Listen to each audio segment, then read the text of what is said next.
गेले 2 महिने झालं सातारमध्ये लाईट बेकरी ही आहे. त्या लाईट बेकरीच्या प्रोडक्टमध्ये आळ्या आणि किडे सापडलेले होते. त्यासाठी आम्ही अन्न भेसळ खात्याच्या आयुक्तांना भेटून आम्ही सदर निवेदन दिलेलं होतं. त्याच्यावर अद्यापही कारवाई झाली नाही. त्यामुळं आज मी आयुक्त शिंदे साहेबांची भेट घेतली. शिंदे साहेबांनी आम्हाला सांगितलं पुणे आयुक्ताला किंवा पुणे ऑफिसला आम्ही त्याचं सॅम्पल दिलेले आहेत आणि ती सॅम्पल देऊन आमच्याकडं तो अहवाल प्राप्त झालेला आहे.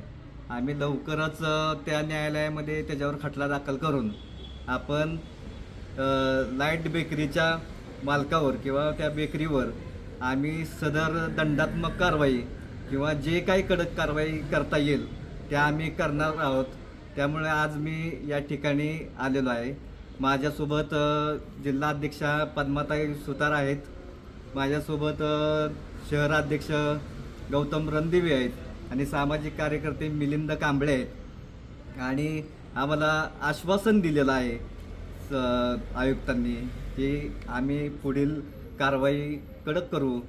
आम्ही पण त्यांना सांगितलेलं आहे जर त्याच्यावर कारवाई झाली नाही, त्या बेकरीवर कारवाई झाली नाही कुठल्याही पद्धतीची, तर रिपब्लिकन सेना ही आंदोलन छेडेल आणि आमरण उपोषण करेल आणि त्याचा काही जो नुकसान होईल तो प्रशासनाला भोगावं लागेल.